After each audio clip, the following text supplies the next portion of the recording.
What's up, everyone? Welcome to Aftershock. I'm Aaron, and today we're going to be doing WWE NXT TakeOver Chicago 2017 results and my review.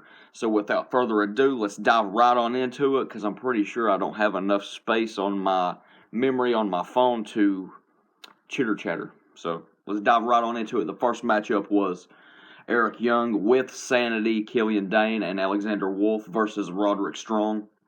This match wasn't announced, but I kind of figured it would be something to do with Sanity and Strong. I thought maybe a tag team match with Strong and Ono maybe, but they decided to go one-on-one Eric with Sanity versus Roddy. During Strong's entrance, he ambushed Killian Dane and Alexander Wolf from out of nowhere.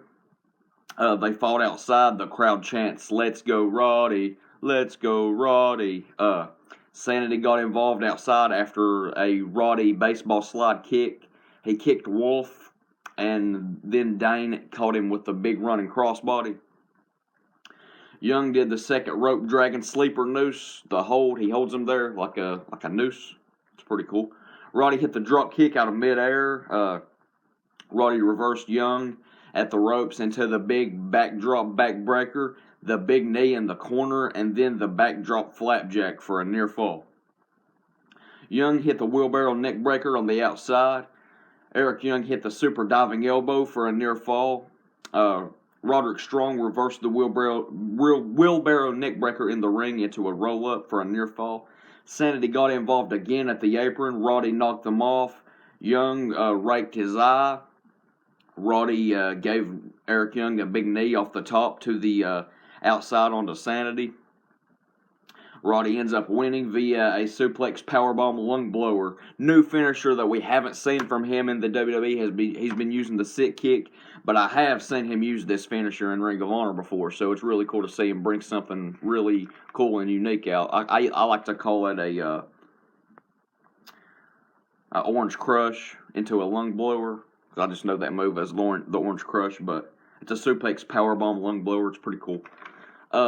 The match was really good. One of the better matches of the card. Actually, there wasn't one bad match on this card, period. I'll give it a 7.5 out of 10. Next, we have, for the WWE United Kingdom Championship, Tyler Bate defending against Pete Dunne. Pete Dunne's quickly becoming one of my favorite superstars here. He's just vicious and awesome in his own little unique way. He does stuff that not a lot of people do. Pre-match, Jim Ross was announced to commentate this match. Good technical wrestling in the beginning. Pete Dunne tried to pin Bate's hand in the ring steps, but Bate pulled it out and slapped him. Dunne hit the X-Plex on the apron.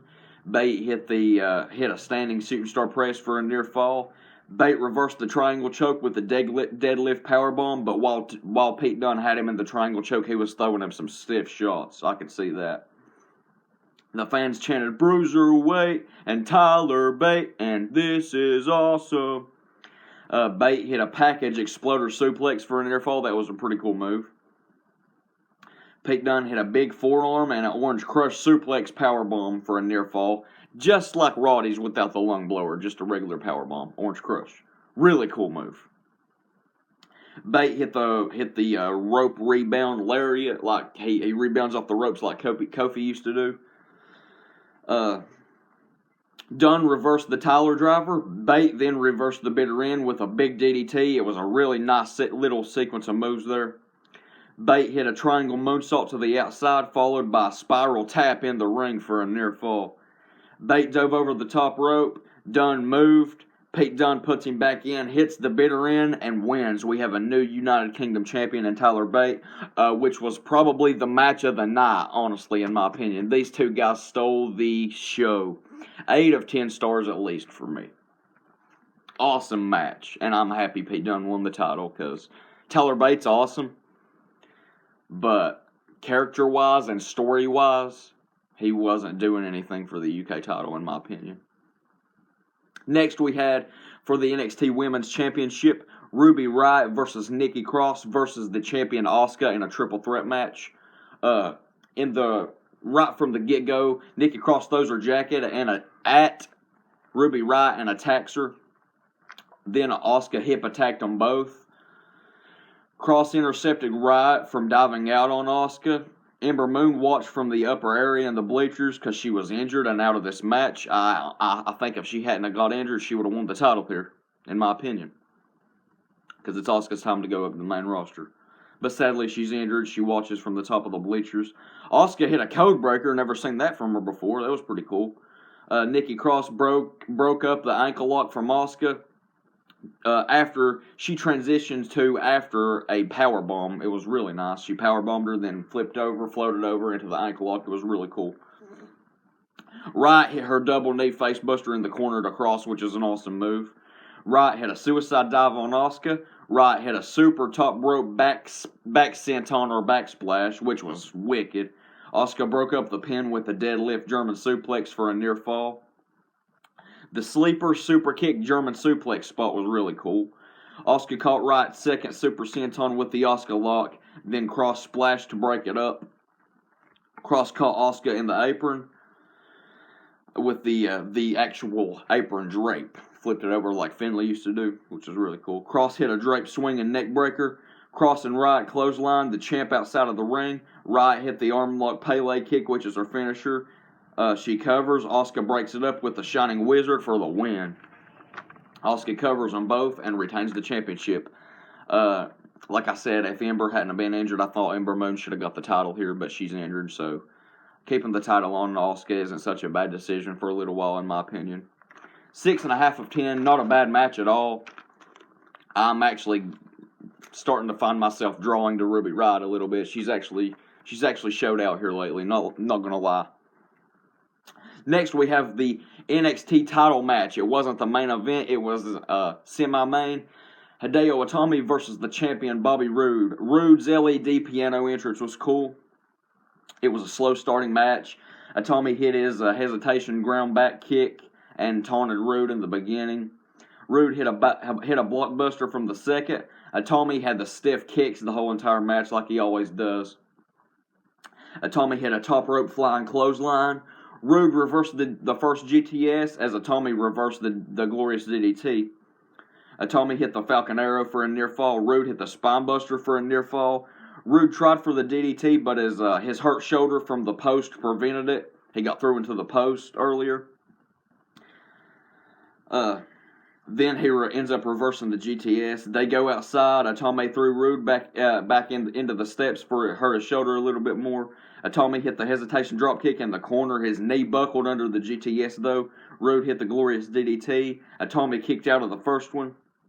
Then Itami gets up, hit the GTS, but Roode rolled outside of the ring. Roode gets back in, reversed another GTS into a glorious DDT, picks him back to back for another super glorious DDT for the win. 6 of 10, not a bad match. Slightly around the same level as the women's match. It wasn't a bad match. It was decent. We had it showed Kevin Owens, Eric Thames, Pat Patterson, Sami Zayn, and Cassius Ohno sitting ringside. And next we have our main event of the night for the Tag Team Championships in a ladder match. The Authors of Pain, the champions, versus DIY. Look forward to this match all week. DIY go for the ladders really early. The Authors of Pain and DIY fight outside. Gargano suicide dove through the ladder to the outside onto the Authors of Pain. The Poetry in Motion reverse spot was cool. He caught him from the Poetry in Motion and threw Gargano on top of Ciampa. That was really cool. Ciampa done the Kofi run up the closed ladder spot while AOP was holding it. He actually could have grabbed the championships and pulled them down. He could have. He was that close. His face was in front of the titles. It was crazy. But I assume that in the NXT shows, the titles aren't hanging as high as they are in the big arenas. I would just assume that. So that's why Kofi's it took him, titles was way up there. Ciampa could have grabbed him. Ciampa could have grabbed the belts, like I said. He literally could have. DIY reversed the double power bombs from the apron through the ladders, who was horsed between the apron and the barricade. They reversed it. DIY double splashed the Authors of Pain through those same ladders off of a bigger ladder that was set in the middle outside of the ring. They did the Hardy Boys, Edge and Christian, the first tag team ladder match spot where they knock over one ladder and the other guy steps onto the adjacent ladder. They did that with Gargano switching ladders. DIY double up. But then Paul Ellering shows up. DIY double splash. Oh yeah. They did the Hardy Boys ANC spot where they jump to the other ladder. Then Paul Ellering gets in the ring, pulls Johnny Gargano off. Gargano gives him a super kick to the outside. The spot where Gargano saved Ciampa was really awesome. I liked them setting Ciampa up. They pulled his chin up with the ladder, and then they reared back as they was going to hit him. Gargano knocked him out of the way, and then they hit Gargano, and I swear to God, they hit him right in the chin so hard, you guys. He took one right there. He went to smack and save himself, but he missed the ladder, and it hit him right in the face. I'm not even lying. That looked brutal. Tommaso Ciampa German suplexed Razor off of the ladder through another ladder that was sitting up in the corner. The strike finisher on Ankum with the ladder on his head. He had the whirly bird ladder on his head, on his knees. They did the knee super kick double striking finisher. That was a cool spot.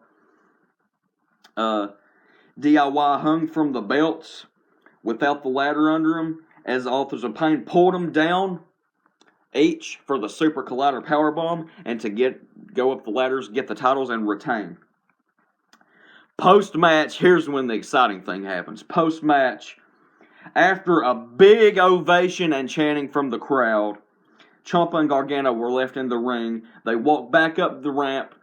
The crowd still going crazy for them, showing their respect, showing a standing and or clapping ovation. Ciampa turned on Gargano, threw him into the LED board,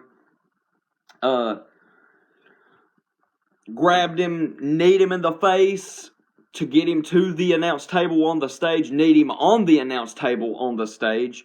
The announce table, might I add, is on the actual stage. They switched it like it used to be. So they get on there. Ciampa puts him up for the air raid siren. I thought he was gonna do it through the announce table, but no, he puts his back to off the stage, jumps off the announce table, which was on the stage, to about a 3 or 4 foot drop to another table, puts him through it. Ciampa turns heel on Gargano. The crowd chant, "Fuck you, Ciampa, sorry YouTube, I forgot, an asshole." But it was a 7.5 out of 10. Really great match and a shocking moment at the end, to say the least. So I absolutely enjoyed TakeOver Chicago this year. Absolutely loved it, you guys. It was one of the best takeovers that I've ever seen, honestly. So I enjoy feedback. If you guys want to hit me up, if you guys just want to chat anything, man, hit me up. Facebook.com/Aaron.Stroud.90. My Facebook fan group. It's a pro wrestling fan group. It's called Aftershock, the World of Wrestling. Super kick that like button for me. Super kick that subscribe button. Share it to your Facebook, Twitter, anything else so maybe another wrestling fan can see. I've also got other playlists, gaming playlist, music playlist, wrestling matches playlist. So I got a lot of other stuff on this channel as well. Also, my IW promos are all up. I put them all up. Starting about a couple months ago, I'm putting all of my IW promos up on my YouTube page as well. They're in their own playlist labeled iWrestling. So I'm going to get on out of here, you guys. Hope you guys have a very safe, happy, and positive day. Keep your smile on. Never let your sadness show, because that's when they'll attack. Peace out, you guys.